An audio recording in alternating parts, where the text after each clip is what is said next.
session today. I wasn't actually planning on doing one, but I awoke this morning to a new entry in CoinMarketCap titled "The Internet Computer," which, as I've now found out, is Dfinity reincarnate. So I was thinking about this, and it had a market cap already of like 50 billion or something crazy. People just aping into that thing, and I've been seeing some chatter on Twitter about people criticizing the project and stuff, and even our own peers didn't seem too happy with what was going on there. So it was like, 50 billion cap, internet computer. Isn't Ethereum supposed to be the internet computer anyway? I mean, what's going on, right? What's going on with crypto right now? And I got a little bit pissed because me and some of the OG crew a number of years ago were messing around with ideas that I had for DLT based IPFS around about the same time that MadeSafe were doing their thing, and they announced all of that and had their ICO and stuff. And it kind of got me thinking about Cassandra. It's like, well, hold on. Like, I'm pretty sure that what I've got in Cassandra, the state model and everything, I can do something like that, right? The internet computer serving websites and images and whatever. So it was like, okay, cool. So I figured I'll have a crack. So I spent this morning and some of this afternoon figuring out the bits that I needed, figuring out the bits that I've already got in Cassandra, and what I can do. And there's some bits and pieces in there already that were handy, such as storing images on Ledger for like the Twitter stuff that I'm working on. And so I kind of borrowed some of that, and then built a kind of really quite hacky web server in there and some other bits and pieces and modules that I needed. So I'm gonna show you what I've got done today in my mini hackathon, and where I am so far. Hopefully you guys think it's cool. And then I want to do some more stuff tomorrow and maybe kind of finish this off and do some more cool things and tie some stuff into the state machine. And have some actual proper interactivity. So I've got a Cassandra Network span up here right now in the office. It's 12 nodes, I think. So not a huge network, but at the same time, this is like part one, right? So we'll do part two, and then we'll do this demonstration with some of the community nodes in and stuff once I've finished all this off. So I've already got a network going with a bit of spam, and what we're going to do is we're going to publish a website and images and things onto the Cassandra network. The Cassandra network is sharded, so this is deploying a website, the web page, some images for it, etc., onto the Cassandra network, and then retrieving that website, visiting that website from a couple of endpoints. So I'm going to visit the website from an endpoint that lives in shard 0, and I'm going to visit the website that lives from an endpoint that lives in shard 1, and the website will be displayed. So the first thing we've got to do is we've actually got to upload some stuff. So I've already got myself a pre-prepared simple little website. So let's get that up. So that's my index HTML that's being uploaded to a Fusilier endpoint. Then I'm going to send an image, which is a Fusilier Cassandra image. It's like a little banner thing, and then also a little piece of some kind of video. And then while that's going off, just kind of uploading and updating. It takes a little while to go through. I'm just going to monitor it over here until it pops up, and then I will show you guys what I got going on. So actually, let me show you right now what I've got going on. So right now it can't be found. Well, yeah, I just F5'd and it popped up. So the first F5 it wasn't there because it hadn't sent everything up yet, and on the second F5 it did because it finished doing its thing. So I think I'm actually missing something. Yeah, there's a little video that hasn't been deployed yet. But if I do it from over here, from a different endpoint, maybe it has by now. I'm not sure. It'll pop up there at some point. So behind the scenes, this is. Let me go to sources. Oh no, I want network. So this is all coming from this endpoint, right? Which is one of my validators over in my network here. And if we look at the network in Cassandra, we'll see. There it is, running four validators is running on there. I've got 3 in shard 0, and the one that we're touching is in shard 1. And so this has been served from there. That's my kind of URL, my endpoint, Fusilier index HTML. I wonder if that. Oh, there we go. My video's now up. We've got a nice little Radix video that's been served from the website as well. And then 192.168.0.10, that's actually my desktop machine that I'm streaming from right now. So if we do that, then F5, we get exactly the same thing. Now, what's critical to remember here is that the picture is maybe in shard 1, the video is in shard 0, the web page is in shard 27. So this is like being served, distributed as a proper kind of distributed file system, which Cassandra can allow. These URLs are pieces of state. So if somebody else now tried to publish Fusilier index HTML, then it would fail for them because I've already done it. So these are like kind of unique bits of state. And we've got, we can do videos and we can serve that and pictures and all this kind of stuff, which is pretty cool, right? So, and there's a few little cool things that I want to show. So let's just move that out of the way a minute so that I can. I'm going to push an entire package up. So I've just sent a package of stuff, a bunch of files, which you'll find out what this is in a minute. So hopefully you'll all agree that this website is pretty amazing, right? It's like we've got pictures, we've got text. It's my website on Cassandra. We've got videos running. We can mic drop, etc. Now let me just make sure that all that's actually gone up, and if it's all deployed in its entirety, because it may not have yet. I want. Cool. 1.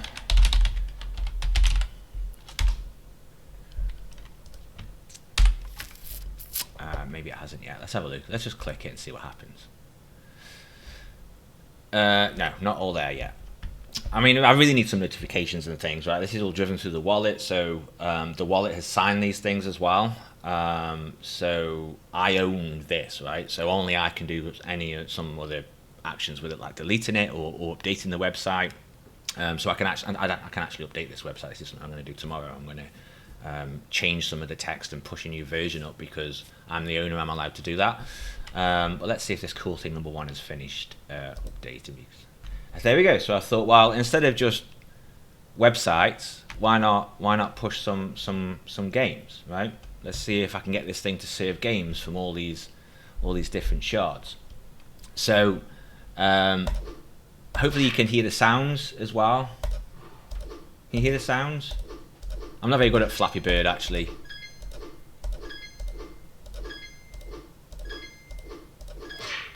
Game over. So I got a simple Flappy Bird game, and if I do that from this side as well, then again served from a different endpoint that's serving a different set of shards to my browser, right? Yes, I do need to practice. I mean, Flappy Bird is quite an annoying game. So then after this, after I've got Flappy Bird up there, I thought, okay, that's pretty cool, but what about something like really, really hardcore? So I went and found another game, a really big game. Unfortunately, the music in this one doesn't seem to work, even though it's been uploaded. I'm not sure if there's a bug and everything. But this is like 50 meg, right?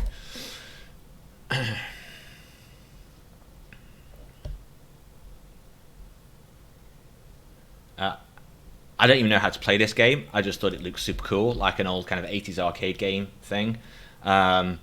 So if anyone ever knows how to play this, then I can choose different scenarios. And this is all being served from like, how do we use this? X. How do I get him? There you go.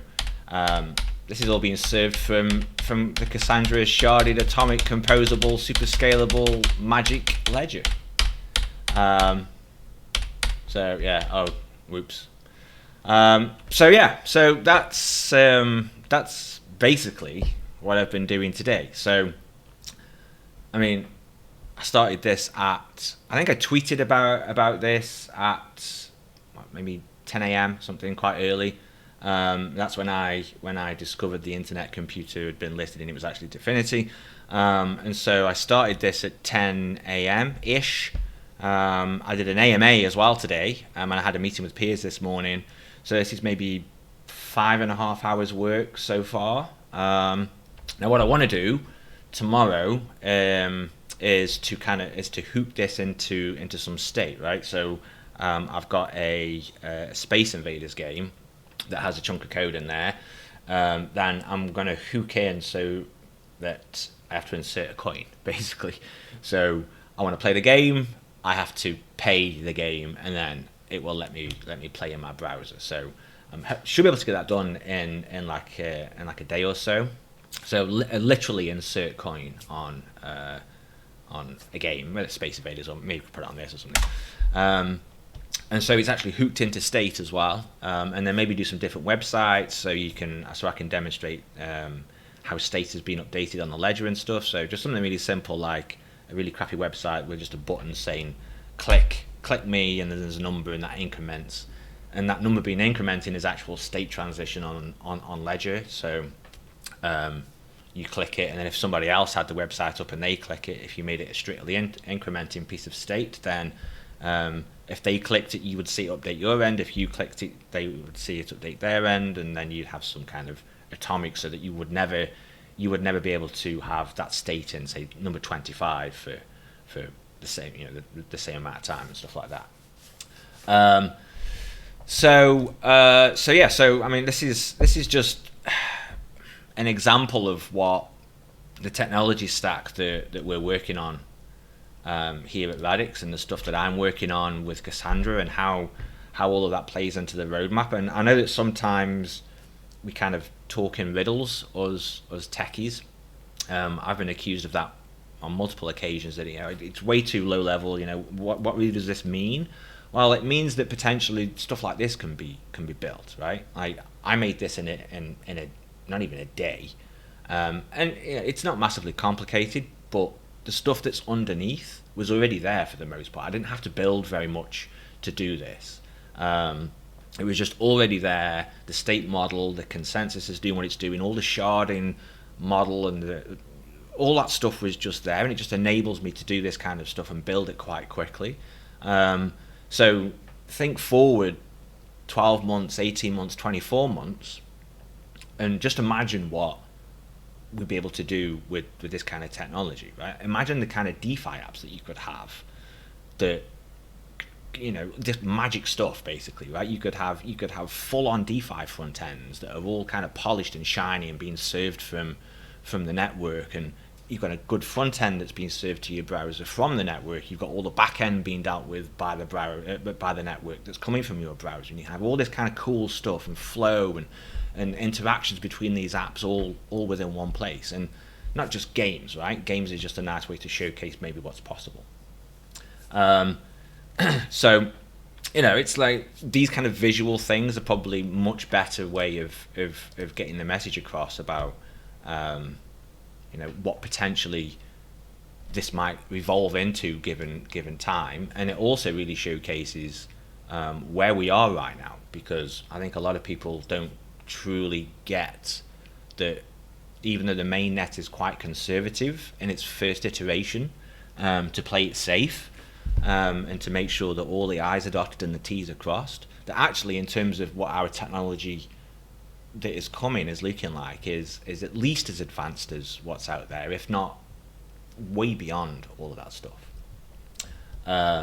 So hopefully that gives a bit of a better impression, and a better idea of the stuff I'm working on as well, and what that means and the kind of grand picture. We're very focused on DeFi over here at Radix at the moment, but to do the DeFi stuff that we need to do, the underlying tech stack needs to be fairly generalized, and so really your imagination is really your limit, especially as this stack evolves, and whatever is in Cassandra that's useful for later mainnet releases go in, and all the kind of design prep that I'm doing, we should really be able to do some super cool stuff in terms of not just DeFi in the future, but the front ends and all that other kind of stuff I was talking about as well. And do it at scale too, and do it atomic, which is the super important piece of all this, right? Like we had tempo, and that was decentralized. That was very fast, right? The security issues within that were resolved, but it wasn't suitable for DeFi, and DeFi is kind of the pinnacle of what these platforms need to achieve. Things like games and stuff like that, it's cool, but it's child play really in comparison to the complexity of your DeFi applications. So yeah, hopefully, visual stuff like this maybe helps to just piece things together a little bit more. So I mean, if anyone wants to poke some questions in the chat about what I've just shown, then I'll take some questions if you like. Actually, let me have a look, see if there are any questions already, because I've been kind of concentrating on demonstrating this and showing you guys what crypto and the internet computer is up against. Let's have a look. And there was actually a Doom, but I wasn't sure if that was a good first go. I mean, I can basically put anything right onto the ledger. I do have some size constraints of the stuff that I can push right now, because I don't really have like a file system built in there. I have an index I could use for a file system, which is all the state stuff and the shard mapping and all that kind of thing. But in terms of, say, being able to push something really big up there, like a movie, right? I can't do that right now. But that really is just a matter of writing a function or a module that chops that movie up into more digestible pieces. So you could technically distribute chunks of that movie across many different shard groups and many different pieces, and reassemble it as you were streaming it. I mean, that's definitely not something I'm going to be doing for Cassandra, but it's one way that you could do it if you don't have a dedicated kind of IPFS system underneath. This is just really quite primitive and basic, but it just kind of shows when you've got tech that can enable and is quite abstract and fairly generic at its core, the kind of stuff you can knock together really fast. I was playing Super Kaiju on Cassandra, indeed. Can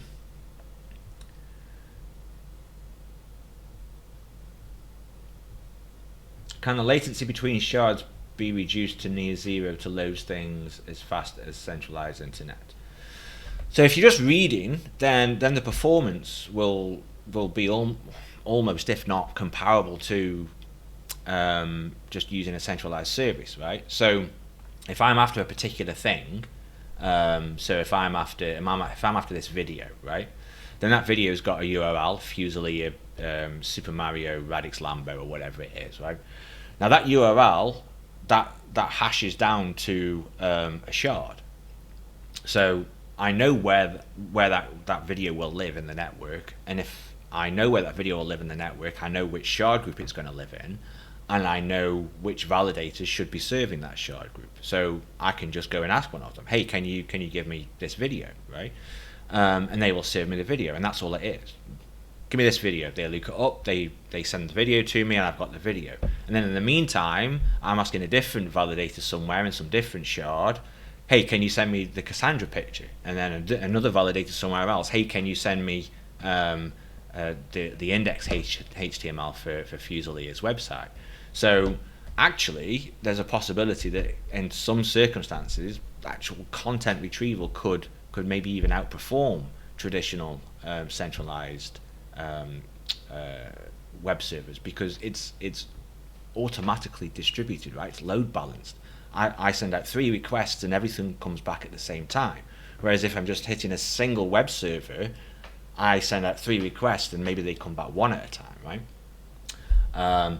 So there's that aspect of it as well. So it should be pretty responsive. So I mean, like this Kaiju game, it's about 30 meg, and I know it's only coming over my LAN right now, so I've got the bandwidth, right? But those requests are being sent out to 8 or 9 validators that are all serving them in parallel. So it loads really fast, right? So yeah, I've got the bandwidth, but the actual request to the machine to find that thing, load it from its ledger and send it to me, that also takes some time as well. And as you can see there, it takes next to nothing, right? So there's that side of things as well. What else? Do you think it's possible to integrate it with some DNS gateways, fully decentralized web deployment? I mean, I haven't really thought about that too much, especially not for this demonstration. But you could and the simplest variant of this would be that your validators have maybe got a domain name, right? And they point that domain name at their validator for serving content like web content. So Florian, you might have Florian.com. So you could point Cassandra.Florian.com at your Cassandra validator or your Radix validator. And then I might have Fusilier.com, so I can point Radix.Fusilier.com at my validator. So you've got these multiple endpoints into this kind of cloud of Radix network validators, which you can poke from multiple places, right? Which we saw here. There's different shard, different machine, same content comes out of it. Atomicity isn't really in play here yet. I mean, if I was trying to upload the same content from two different machines, then the atomicity would take care of which one of those went through. But there's no demonstration here right now about atomicity. This is kind of the part 1, right? How do I stuff information in, and how do I pull information out through a familiar means? The stuff I was talking about with like the counter and clicking the counter, and that would be atomic, right? That would be, I'm incrementing this counter, and then somebody over here would be, I'm incrementing this counter, and somebody over there is clicking that counter as well.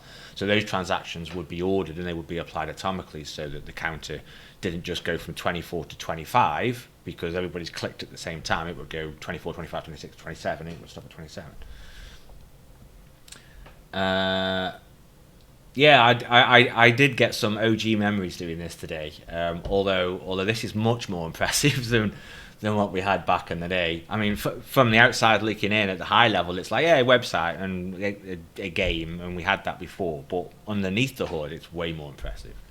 But then that's not what I'm trying to demonstrate here, because underneath the hood is what's been confusing people about, where is Radix? Where does it fit in this plethora of technologies that is saying they've got the best technology in the world and all this kind of stuff? Like, are you going to build a Twitter on Cassandra? Yeah, that's the ultimate kind of demo for Cassandra. But what the Twitter demonstration originally started as my kind of hackathon back in November, and I got a fairly long way with that. If you go to my Twitter feed back in November, you'll see me posting videos of Donald Trump quite a lot, if I remember rightly, and showing, I built this in 2 weeks, whatever, from scratch, right? There was no code at all for Cassandra at that point. It wasn't even called Cassandra at that point. It was called Flexathon. and tweeting things and showing what I was working on and stuff. And then towards the end of the year, it was like, you know what, actually, the work I've done here in this Flexathon is really quite good. Maybe we should kind of use this as more of a public-facing research platform to showcase that Cerberus, as well as being theoretically sound, is empirically sound as well, and then build an implementation of it, and also use it as a testbed for some interesting ideas for our longer-term roadmap, right? Like this hybrid consensus that Cassandra is, and building the state model. And playing around with the state model, which is relevant right now because of all the Scripto stuff that's going on. Josh and Matt have been looking at all of Scripto. So the work that I'm doing with the state model that's really important to that, that's in Cassandra right now, that will have and already has had a bit of a role in some of those discussions and things like that. So Cassandra kind of evolved from the Flexathon to become this kind of proper research network. Still with the mandate of producing, the 100 terabytes of Twitter data ingested and processed on the ledger, and all of the sharding stuff that goes with that, and the tweets and the replies and the likes and the retweets and all those things, and the users and the profile pictures and stuff. But do it in a way where actually you can also flatten a lot of the skepticism as well. So do it with the community, right? The guys that provide nodes when we do these kind of Cassandra tests. Well, let's run that Twitter demo, ingesting all of that data and processing it and copying Twitter onto our ledger. Let's do it with the community as well, right? Then people can't say, oh, well, it's just Dan and his super fast internet office. It's like, well, no, actually, because I've got one machine in there, and the rest of people in the community, it's Florian, it's Cobra, it's Luke of Loxley, right? So that's kind of where the Twitter demonstration has moved. If the more of that can be driven outside of Radix by community members, then the better that demonstration is. The downside of that is that to pull that off, Cassandra really needs to be, I don't want to say commercial grade, but it needs to be solid. It needs to be very tested. It needs to be kind of methodically developed. So that's why we have these Cassandra tests where we're kind of creeping forward frequently. But the ultimate goal is to do that demonstration. But then in the meantime, we can do stuff like this. Now that code base is starting to become a bit more reliable, we can demonstrate things in 24, 48 hours that's cool. Such as the wallets that I built last week over a few days, and the messaging in there. You can send messages around, you can send transactions around and make your own tokens and stuff. So all these little bits and pieces now really start to come together quite fast, because that foundation, the Cassandra foundational code base that does all that stuff is becoming quite reliable and quite mature.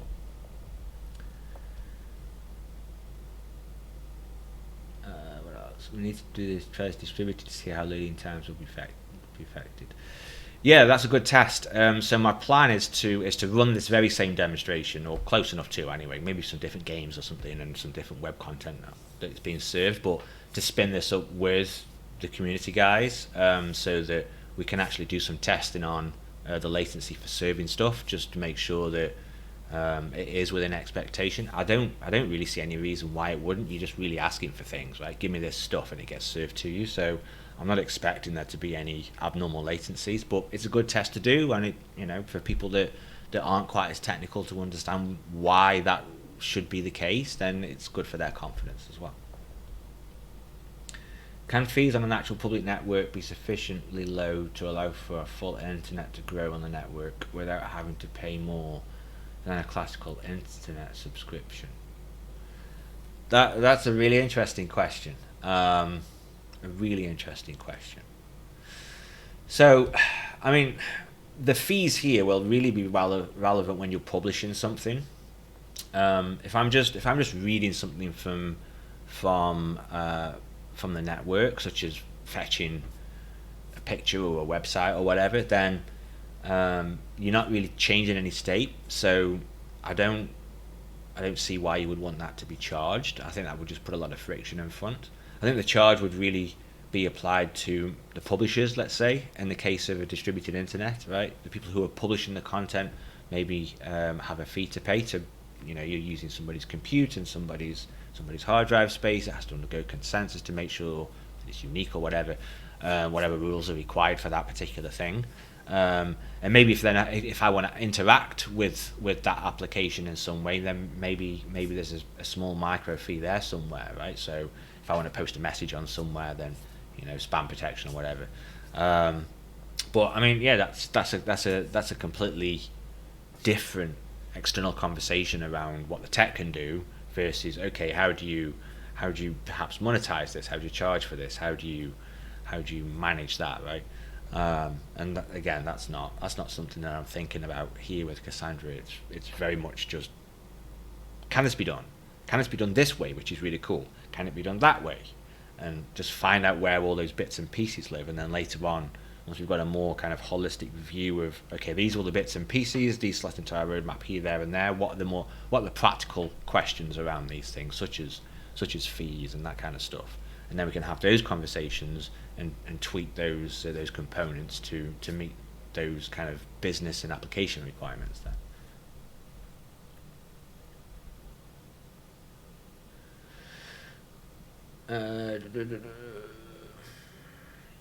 Yeah, the live research Cassandra Network has been thrown around quite a bit. I'm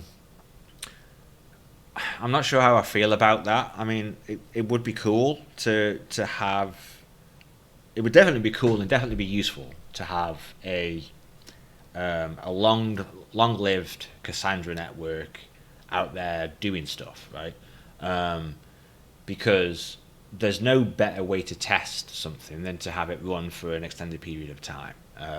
Because there's sometimes things that you can't reliably write tests for, like memory leaks and concurrency issues and all these things. You don't really need to worry about what they are.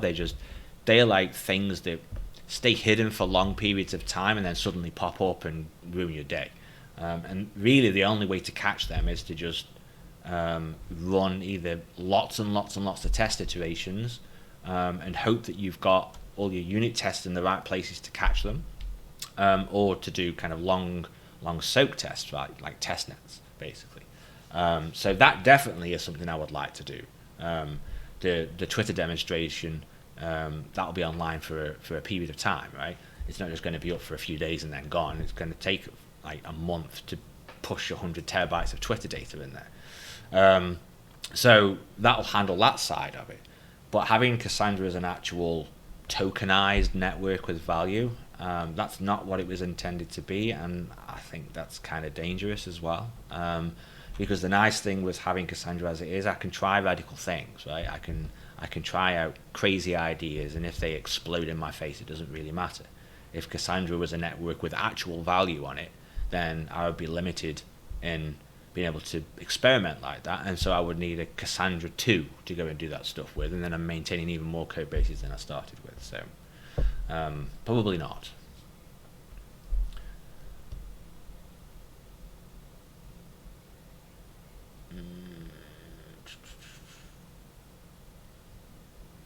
Okay, that seems to be all the questions, I guess. Some good conversation going on though, so that's good. So yeah, I mean that's what I wanted to show. I mean, it's not taking very long when multiplayer game. As it is right now, we could probably put a multiplayer game on here, right? Because then the browser would take care of all the WebSocket connections between all the players. I did actually find a Mortal Kombat HTML5 game, or like Mortal Kombat-ish HTML5 game that had multiplayer, but it didn't work, so I couldn't use that one.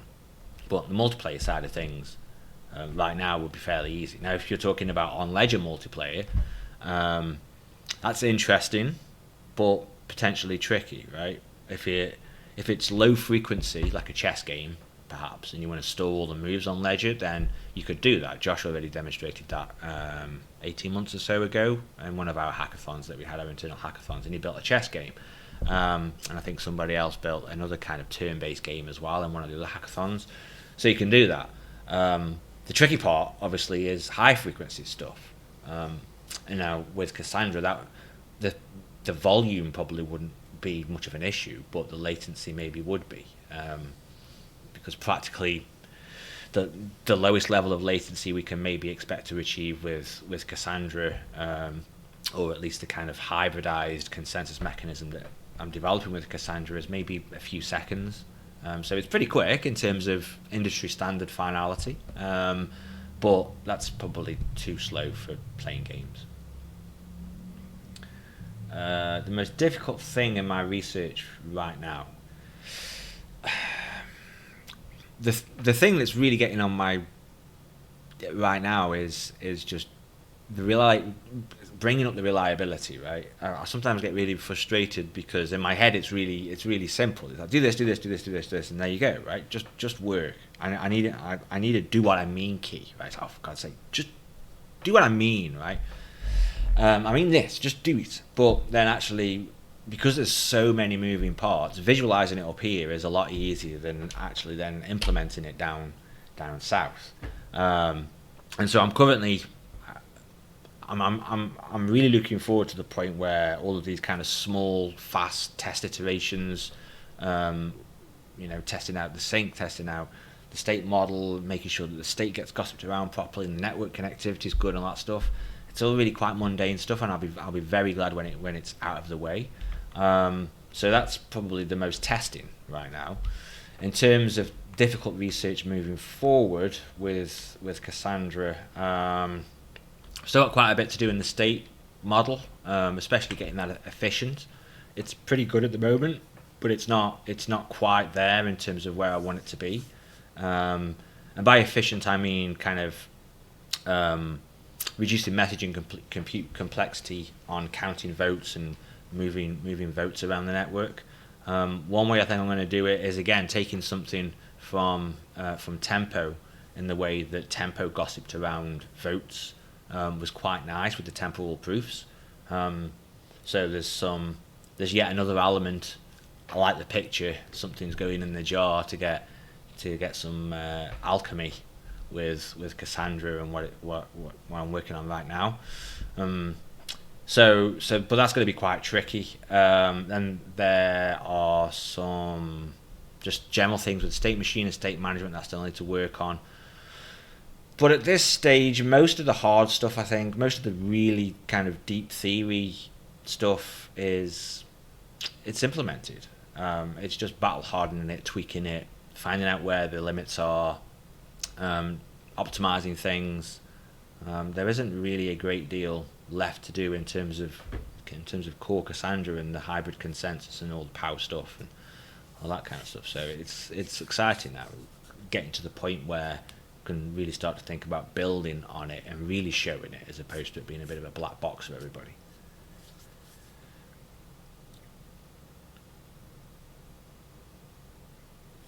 Can you briefly give the milestones you see for Cassandra? Twitter, feature complete, scale goals, anything else?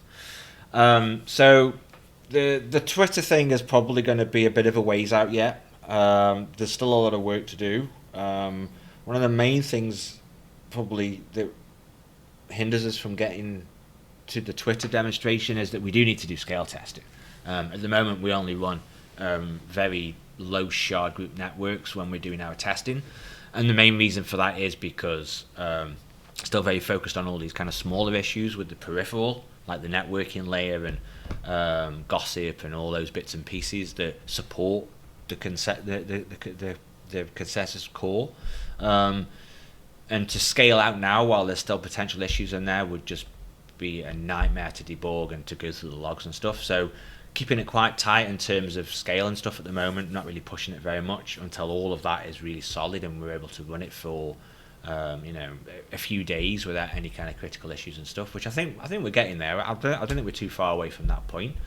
And then we can start to scale out and not just make sure that the throughput scales linearly as well, but also make sure that the state model that I've got in there also still functions in the appropriate manner when there's a lot more shard groups going on. There's maybe some bugs in there or little things I need to tweak, stuff like that. Once we start to go from 2 or 4 shards up to 16 or 32 or 64. From a theory point of view, there's no reason why there should be any problems, but implementing things that are complicated like this, you don't catch them here, you catch them later on. So there's that as well. We're going to do some scale testing there. And what's a big milestone out of that? So we got all the kind of peripheral functional components. We got scale. I want to test all of the kind of safety guarantees that I think Cassandra gives me. We've done quite a bit of liveness testing, just unexpectedly in some of our tests, but also more liveness testing as well. Again, especially at the larger shard group count networks. The liveness resolution and kind of self-healing works really well at the moment on a handful of shard groups, but scale that out. Is there anything there that needs tweaking, that's been missed, some theory that's not quite right, whatever. And the same with safety breaks as well, and actually try and do a safety break, which should be interesting because Cassandra really doesn't like you trying to do safety breaks, and tends to step in and squash them before they can even happen. So that'll be an interesting one to try and figure out, how do we even get a safety break to happen so we know where the bounds are. And then just pushing forward, just improving things. I've got a lot of optimization to do as well, and just keep pushing forwards towards that goal of the Twitter demonstration. And then who knows what demonstrations after that. I'm purely focused on that right now, because being able to do the Twitter demo basically means that we can literally do any kind of demo we would like to do with little to no effort whatsoever. So yeah. Okay, what else we got? A PowerPoint compile. Yeah. Oh, I hate PowerPoint. Yeah, I'm actually working on a presentation as well in the midst of all of this fun stuff. Unfortunately, it keeps getting pushed back. That's part of what the image that I posted on Twitter a couple of days ago, where I was saying about let's just sit back and admire the simplicity. That's from my presentation that I keep stopping and starting on. I will get there eventually. It's quite a high level presentation. Yeah, you can go low or high really, depending on who the audience is. So I'm also working on that as well, chipping away there. That'll give a really nice end to end view of what is the POW thing that I've been talking about, and why is that cool and important, and what is the memory pool synchronization, and why is that important for sharding, and what is all this block tree stuff, and how can you use DAGs or just kind of transaction soup models and all that kind of fun, interesting things, and how does the block tree flatten now? How do validators in a validator set converge on what they agree upon is going to be in the probabilistic phase? And then how does stuff get executed? How does the state transitions happen? How does the state vote happen? And all that on. And probably the most important thing in there is how is all this atomic at the end? So quite a big presentation, but I'm just kind of chipping away on that.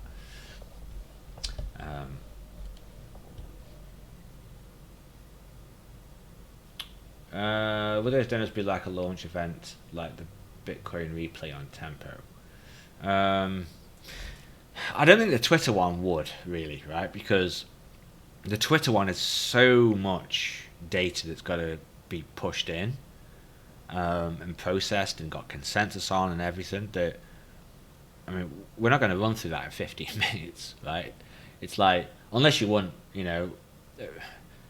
a launch event that lasts for a couple of weeks, like a proper bender launch event where everyone's just got endless pizza and beer supply, watching the counter tick up to 100 terabytes. I mean, I don't really think it's something we could do an event for in the same way. We could maybe do an event of, okay, we're going to kick this off and leave it going for however long it needs, but yeah, I don't think we'll have anything quite like that. But we do need some Radix events after COVID and some meetups and stuff. Yeah, once things really start to open up a bit more, definitely want to have some Radix meetups. Oh yeah, we could do it online, I guess, as well. Some kind of ta-da event. Have I decided on the Genesis message you want to put for Olympia? No, actually. I need to go and buy a copy of the Times newspaper and see if I get inspired like a certain other person. Where's the Times? Right, I'm sure it was the Times. Yeah, I will get a subscription to that newspaper, and I'll pick a decent headline. I'm joking. I'll think of something. Okay, two-week pizza bay, Twitter demo, Bender. Yeah, I think people are. We have some consensus on that. Okay, cool. Right, guys. So that's all I wanted to do today. I've been here since early. I've worked my ass off today.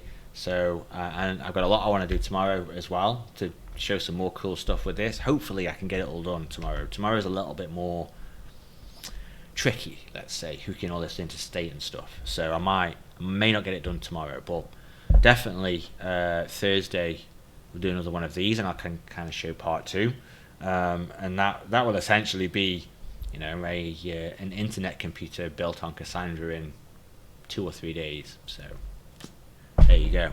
Don't forget to tell all your friends about what you've just seen. Share the stream because people need to know about this. I'm going to go and troll some folks on Twitter. See you soon.